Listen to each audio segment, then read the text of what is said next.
자, 토요일 아침입니다. 오늘 8월 8일이에요. 네, 88. 88 하는 날이죠. 팔팔하게 살아서 여러분 100살까지 사시기 바랍니다. 네. 자, 오늘 우리가 주시는 에스겔 37장 1절 14절 말씀으로 하나님 말씀 나눌 때, 자, 우리 기도 좀 한번 따라 하실까요? 나의 마른 뼈에 말씀과 성령의 생기를 넣어주소서. 아멘. 우리 서로를 향하여 축복하면 좋겠습니다.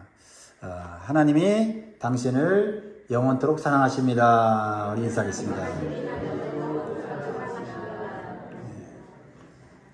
영원토록 사랑한다는 거. 그렇죠? 우리 인간은 사랑하다가 배신도 하고, 그렇죠? 사랑하다가 상처받기도 하고, 네, 사랑하다가 힘을 잃기도 하는데, 하나님의 사랑은 변치 않고 영원합니다. 그러기에 우리가 이 힘들고 어려운 세상이지만 견뎌낼 수 있고, 그렇죠? 끝까지 살아낼 수 있는 줄 믿습니다. 사랑하는 성도 여러분, 우리가 살아가면서 어떤 문제를 만나면 자연스럽게 가능성이라는 것을 계산하게 돼요. 이 문제가 해결될 가능성이 얼마나 있는가, 그렇죠? 그래서 가능성이 조금이라도 보이면 기다려 볼 수가 있어요. 아직도 해볼 방법이 있으면 노력해 볼 수가 있습니다. 근데 가장 힘든 것은 뭐냐면 아무런 가능성이 보이지 않을 때입니다. 오늘 하나님께서는 에스겔을 한 골짜기로 데리고 갔습니다. 가능성이 없는 그런 골짜기로 데려가시죠. 그곳에는 살아있는 사람이 한 명도 없어요. 병든 사람도 없습니다. 쓰러져 있는 사람도 없어요. 그냥 뭐만 가득해요? 뼈만 가득해요. 그것도 2절에 보면 그 뼈들이 심이 많고 아주 말랐더라고 말씀하고 있습니다. 아주 절망적인 상태죠. 아니, 절망적이라기보다는 불가능한 거죠. 가능성이 제로입니다. 그런데 하나님께서 에스겔에게 이상한 질문을 하세요. 하나님만이 하실 수 있는 질문이죠. 뭐라고 하십니까? 인자야, 이 뼈들이 능히 살 수 있겠느냐. 사람의 눈으로 보면 그 답은 뭐예요? 분명하죠? 가능성이 없습니다. 다시 살 수 없습니다. 참, 우리도 우리 환경이나 어떤 사람을 보면 정말 답답하지 않습니까? 그렇죠? 정말 저 사람은 가능성이 없는 것 같아. 이 상황은 가능성이 없는 것 같아. 그런 마음 때문에 너무너무 내 스스로 절망하지 않습니까? 근데요, 에스겔은 마른 뼈가 가득한 골짜기를 보면서 하나님이 하시는 질문, 인자야, 이 뼈들이 능히 살 수 있겠느냐? 그러니까 에스겔은 불가능하다고 단정짓지 않아요. 이렇게 대답합니다. 주 여호와여, 주께서 하시나이다. 주 여호와여, 주께서 하시나이다. 자, 우리가 주목해야 될 것이 오늘 이 고백이에요. 사람의 눈에는 끝난 것처럼 보이는 그 자리에서 하나님은 무엇을 하실 수 있는가?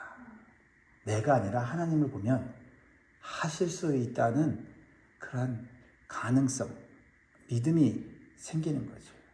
그럴 때 우리는 어떠한 자세로 우리가 이 하나님의 질문에 대답을 해야 하는가? 그 답을 좀 찾아보면 좋겠어요. 첫 번째로 주시는 교훈은 뭡니까? 하나님은 인간의 가능성이 끝난 곳에서 일을 하신다는 거죠. 우리가 고개를 저으면서 끝났습니다 하는 그때 하나님은 다시 일하신다. 시작하신다. 1절 2절을 다시 보면 여호와께서 권능으로 내게 임재하시고 그의 영으로 나를 데리고 가서 골짜기 가운데 두셨는데 거기 뼈가 가득하더라. 나를 그 뼈 사방으로 지나가게 하시기로 본즉 그 골짜기 지면에 뼈가 심이 많고 아주 말랐더라. 하나님께서는 에스겔에게 약간 마른 뼈를 보여주지 않았습니다. 성경은 의도적으로 말합니다. 아주 말랐더라. 이 말은 죽은 지 오래되었다는 뜻이죠. 인간적으로는 회복 가능성이 전혀 남아있지 않은 겁니다. 그래서 11절에는 하나님께서 이 마른 뼈가 무엇인지, 이 정말 도저히 가능성이 없는 이 마른 뼈가 무엇을 상징하는지 하나님이 말씀하시고요. 그리고 그것의 뜻을 알려주시죠. 11절 말씀 읽어볼까요? 11절로 가서 11절 시작. 또 내게 이르시되 인자야 이 뼈들은 이스라엘 온 족속이라. 그들이 이르기를 우리의 뼈들이 말랐고 우리의 소망이 없어졌으니 우리는 다 멸절되었다 하느니라. 누구라고요? 이 마른 뼈들은 이스라엘 백성들, 바벨론 포로로 잡혀간 이스라엘 백성들, 삶의 터전을 잃고 그리고 성전이 무너지고 황폐한 그런 땅에서 살고 있는 사람들이죠. 그러면서 그들 스스로가 자기 자신을 평가하죠. 뭐요? 우리의 뼈들이 말랐다. 우리에게는 뭐예요? 소망이 없다라는 것입니다. 그리고 우리는 다 멸절되었다 이렇게 말하고 있죠. 뭐예요? 우리 자신의 존재 자체를 부정하는 겁니다. 그래서 결론은 뭐예요? 따라합니다. 이제 끝났다. 자, 우리는 그렇게 말을 해야 될 때가 있어요. 아, 끝났구나. 정말 끝났구나. 그때 우리는 누구를 바라봐야 되면 하나님을 바라봐야 돼요. 하나님은 끝나지 않았다고 말씀하십니다. 3절에 다시 보면 그가 내게 이르시되 인자야 이 뼈들이 능히 살 수 있겠느냐 하시기로 내가 대답하되 주 여호와여 주께서 아시나이다. 뭐요? 에스겔은 하나님이 뭔가 다시 시작할 모양이다 하는 것을 알고 있는 거죠. 우리가 붙잡아야 될 이 믿음의 원리가 여기 있어요. 내가 나의 현실을 보고 내린 결론이 나를 끝나게 하는 것이 아니라 하나님의 결론이 나를 다시 새롭게 시작하게 한다라는 겁니다. 나의 결론이냐 하나님의 결론이냐. 그래서 에스겔은요, 살 수 있습니다라고 쉽게 대답은 하지 않았어요. 그러나 절대 살 수 없습니다라고 대답도 하지 않았습니다. 주 여호와여 주께서 하시나이다. 이게 믿음인데요. 믿음은요, 무조건 잘 될 것이라고 긍정적으로 말하는 사고방식은 아니에요. 믿음은 긍정적인데 그렇다고 해서 모든 일에 긍정적인 것이 아니다라는 거죠. 그래서 현실을 외면하는 게 아니에요. 현실을 무시하는 게 아니에요. 아, 잘 될 거야. 아유, 막 머리를 틀면서 아니 잘 될 거야, 잘 될 거야. 이게 아니라는 거죠. 안 되겠구나. 힘들겠구나. 라고 말을 하면서도 누굴 바라봐요? 하나님을 바라보면서 이 상황 가운데 하나님이 살리실 수 있다고 저는 믿습니다. 하나님의 능력, 하나님의 가능성을 신뢰하는 것이요. 그렇습니다. 아브라함이 그랬죠?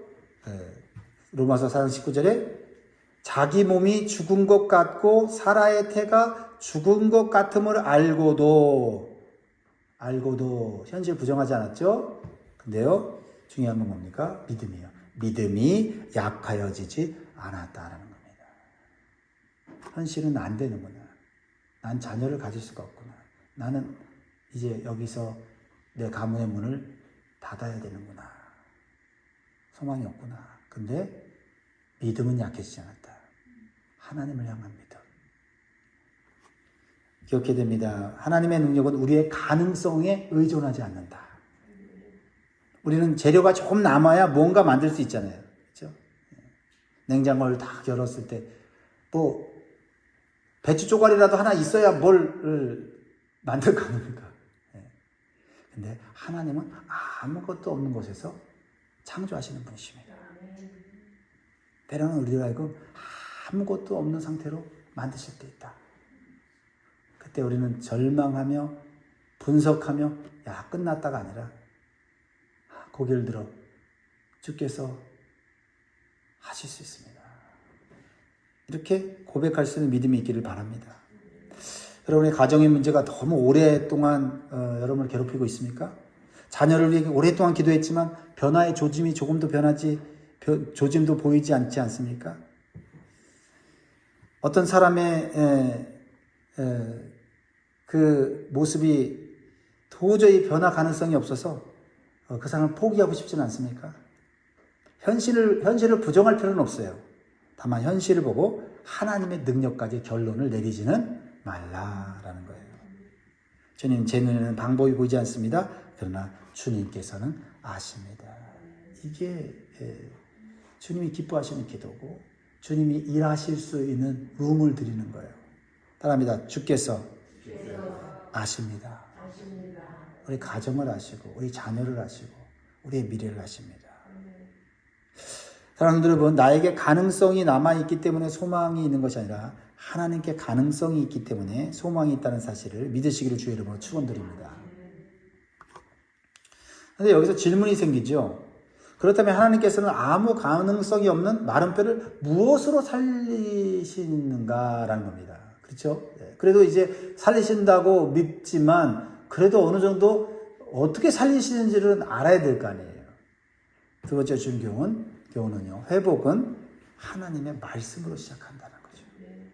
4절을 같이 읽습니다. 시작. 또 내게 이르시되 너는 이 모든 뼈에게 대언하여 이르기를 너희 마른 뼈들아 여호와의 말씀을 들을지어다. 여러분, 이 마른 뼈들을 가지고 뭔가 여러분들이 한다면 뭘 하겠어요? 뼈들을 좀 이렇게 만지면서 좀 살이 붙어있는, 근육이 붙어있는 뼈는 없나? 좀 프레시한 뼈들은 없는가? 이게 추리고 싶지 않아요. 이게 우리 인간이 할 수 있는 그런 방법이죠. 하나님은 그렇게 안 하시죠. 예. 너희 마른 뼈들아 여호와의 말씀을 들을지어다. 이렇게 말씀하세요. 생각해보면 이상하죠? 뼈에게 귀가 있습니까? 예. 없습니다. 뼈가 말씀을 들을 수 있습니까? 없습니다. 그런데 하나님께서는 말씀을 선포하라고 말씀하세요. 뼈를 추리고 오래된 뼈, 최근의 뼈, 그래도 좀 근육이 붙어 있거나 살이 붙어 있는 뼈, 그거 분리하라고 우리가 뭔가 할 수 있을 것 같은데 그 뼈들을 향하여 말씀을 대언하라는 거예요. 근데 그 뼈들은 들을 수 있는 상태가 아니야. 근데 전하래. 왜 그렇습니까? 생명의 능력이 듣는 뼈에게 있는 것이 아니라 말씀하시는 하나님께 있기 때문에 그렇다는 거죠. 7절을 보면 에스겔이 하나님의 명령대로 말씀을 선포합니다. 그러자 놀라운 일이 일어나죠. 7절 보세요. 어떤 일이 벌어집니까? 7절 다 같이 시작. 이에 내가 명령을 따라 대언하니 대언할 때에 소리가 나고 움직이며 이 뼈 저 뼈가 들어맞아 뼈들이 서로 연결되더라. 참 에스겔도 하나님의 이 말씀을 들을 때 믿음이 없었다면 정말 하나님이 말씀을 뼈들을 향하여 듣지도 못하는 뼈들을 향하여 들어도 전혀 요동치 않는 그 뼈들을 향하여 말을 하라고 전하라고 할 때 얼마나 답답하고 힘들까. 그렇죠? 여러분 아시죠? 네. 그런 사람들 있지 않습니까? 마른 뼈와 같이 아무리 말해도 듣지 않는 사람들 말이죠.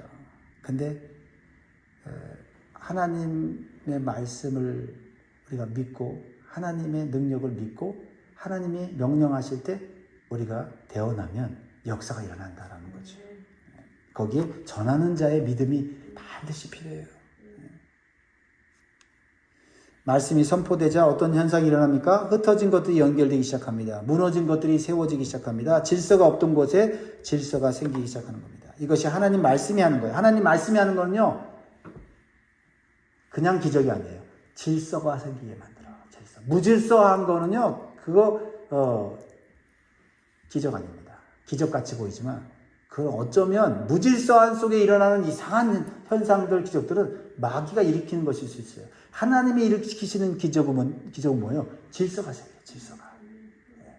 그리고 창세기 1장에서 보면 온 세상이 창조될 때 무질서했잖아요. 땅이 혼돈하고 공허하고 어둠 속에 있어요. 무질서했어요. 근데 하나님이 말씀하시죠. 빛이 있으라. 빛이 비치니까 어떻게 해요? 모든 것이 드러나고 모든 것이 질서가 생기는 거 아닙니까? 그러니까 하나님 말씀은 단순한 정보가 아니에요. 하나님 말씀에는 하나님의 뜻을 이루는 능력이 있는 것입니다. 그래서 이사야 55장 11절에 보면 내 입에서 나가는 말도 이와 같이 헛되이 내게로 되돌아오지 아니하고 나의 기뻐하는 뜻을 이루며 내가 보낸 일에 형통함이니라. 그래서 영적으로 메말랐을 때 가장 먼저 해야 할 일은 하나님 말씀 앞으로 돌아가는 거야. 할렐루야. 우리는 어려움이 생기면요, 사람의 말을 많이 듣습니다. 요즘은요, 첫 번째로 문제가 생기면 인터넷을 찾죠. AI를 찾습니다. 전문가의 의견을 들어요. 물론 필요한 일이에요. 그러나 성도의 가장 깊은 회복은 결국 하나님의 말씀을 다시 듣는 데서 시작된다. 말씀의 자리에 있어야 돼요. 말씀이 선포되는 자리에 있어야 돼요. 그러면 마른 뼈들도 살아나는 거죠. 그렇습니다. 말씀을 멀리하면서 신앙생활 잘하려고 애쓴다 해도 소용없어요.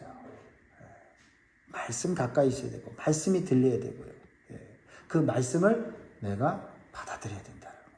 사랑하는 여러분, 마음이 메말라질수록 말씀에서 멀어지지 말고 말씀 앞에 가까이 가시기를 주의 이름으로 축원드립니다. 오늘 이 새벽에 말씀 가까이 나오는 성도들, 여러분 삶에 마른 뼈와 같이 답답하고 마른 뼈와 같이 정말 아무것도 할 수 없는 그 상황에 있다 하더라도 오늘 말씀으로 새 힘을 얻으시고 다시 일어나시기를 주의 이름으로 축복합니다. 근데요, 말씀이 들어가면 이제 어떤 질서가 생기고 어떤 그 형태가 이루어져요. 그런데 어떤 말씀을 통하여서 어떠한 이 사람의 모양이 좀 생기지 않습니까? 그런데 그것으로 멈추면 안 돼요. 야, 변화가 일어났다 하고 거기서 멈추면 안 된다고요. 굉장히 중요한 요소가 있어요. 8절을 보세요. 내가 또 보니 그 뼈에 힘줄이 생기고 살이 오르며 그 위에 가죽이 덮이나 그 속에는 뭐가 없어요? 생긴 놈들아. 뼈들이 연결됩니다. 힘줄이 생겼습니다. 살이 올랐습니다. 가죽이 덮였어요. 와, 기적이다. 우리는 뭐 기도하고 또 하나님의 놀라운 은혜를 경험해서 뭔가 변화가 일어나면 그것을 다 된 줄 알아. 다 된 줄 알아. 다 된 줄 알아. 아니라는 겁니다. 그 속에 생기가 없더라. 생기. 하나님의 영적인 생명이 그 속에 들어가야 돼요. 그래야만 아무리 멋진 사람으로 아무리 아름다운 모양을 갖췄다 할지라도 하나님의 생명이 들어가야 올바른 길을 가지, 하나님이 기뻐하시는 생명의 길 가지 않으면 또 어떻게 해요? 또 쓰러지고 자빠지고 엎어지고 마른 뼈가 또 돼버리는 거예요. 그렇습니다. 우리가 신앙의 외적인 형태를 가꾸는 것 중요해요. 그렇죠? 처음에 교회 나와서 이제 신앙생활 하다 보면 예배도 잘 드립니다. 성경도 읽을 줄 압니다. 기도도 할 줄 압니다. 그런데 그러한 것들이 영적인 생명을 보장하지는 않는다라는 거예요. 그렇죠? 네. 성령의 능력이 들어가야 우리가 기도한 것, 우리가 말씀 들은 것, 우리가 예배 드린 것, 우리가 사역하는 것, 하나님이 기뻐하시는 열매를 맺게 되는 거예요. 사랑하는 여러분, 우리가 경건의 모양에 만족하지 말고 하나님이 주시는 영적 생명으로 살아갈 수 있기를 여러분 간절히 소원합니다. 그래서요, 말씀은요, 성령과 함께 역사할 때 진정으로 아름다운 열매를 맺게 되는 것입니다. 자, 보세요. 9절에 보면 또 내게 이르시되 인자여 너는 생기를 향하여 대언하라. 생기에게 대언하여 이르기를 주 여호와께서 이같이 말씀하시기를 생기야 사방에서부터 와서 이 죽음을 당한 자에게 불어서 살아나게 하라 하셨다 하라. 10절 다 같이 읽습니다. 시작. 이에 내가 그 명령대로 대언하였더니 생기가 그들에게 들어가매 그들이 곧 일어나 서는데 극히 큰 군대더라. 할렐루야. 할렐루야. 여러분, 어느덧 신앙생활 하다 보면 신앙이 어떤 형태가 갖춰져요. 아, 저 사람 정말 믿음이 있는 것 같다.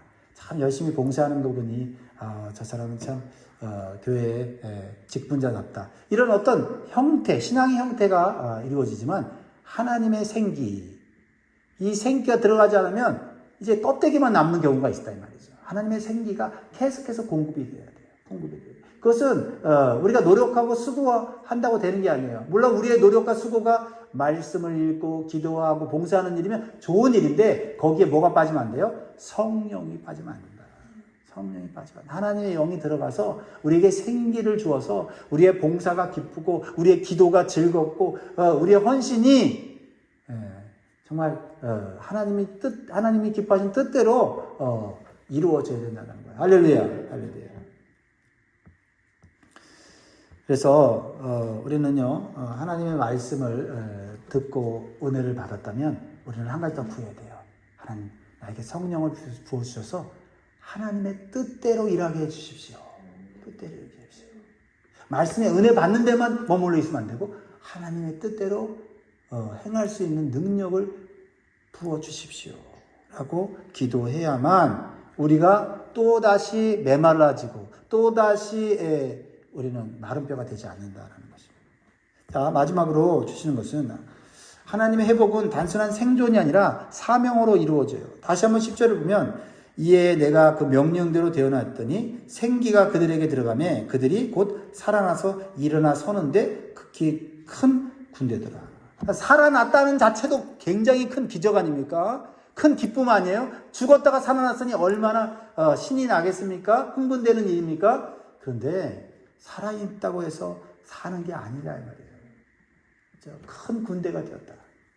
살아났고 일어섰고 섰다. 이 섰다고 하는 것 누구 앞에 선 겁니까? 하나님 앞에 군대로서 선 거예요. 군대는 미션이 있잖아요. 그렇죠? 군대는 미션이 있습니다. 해야 할 사명과 목적이 있는 공동체 아닙니까? 하나님의 명령을 따라서 하나님의 왕 되신 하나님의 명령을 따라서 살아가는 군대, 사명을 이루는 군대가 되어질 때 그때서야 진짜 사는 거예요. 그때서야 그 삶이 복된 삶, 영원한 삶이 되는 줄 믿으시기 바랍니다. 여러분 예수 그리스도를 통하여 구원하셨고 생명 주셨습니다. 이제 여러분 살았어요. 할렐루야. 죽어도 다시 삽니다. 네, 하나님 앞에 서야 돼요. 세상 앞에 서면 안 됩니다. 하나님 앞에 서서 하나님의 군대로서 사명을 우리가 감당해야만 우리가 그 하나님의 군대로서 모든 걸 다 이기는 거예요. 우리는 승리하는 삶을 살아야 돼요. 더 이상 이제는 패배하는 삶을 살면 안 됩니다. 하나님 앞에 서서 하나님의 군대로서 나아가야 돼요. 할렐루야. 오늘 이 말씀을 마음에 새기시고 이 말씀이 우리의 삶 가운데 마른 뼈가 살아나는 그런 생명의 역사, 우리 자녀들에게 마른 뼈가 생명으로 일어나는 역사 일어날 수 있기를 주의 이름으로 축원드립니다. 기도하겠습니다.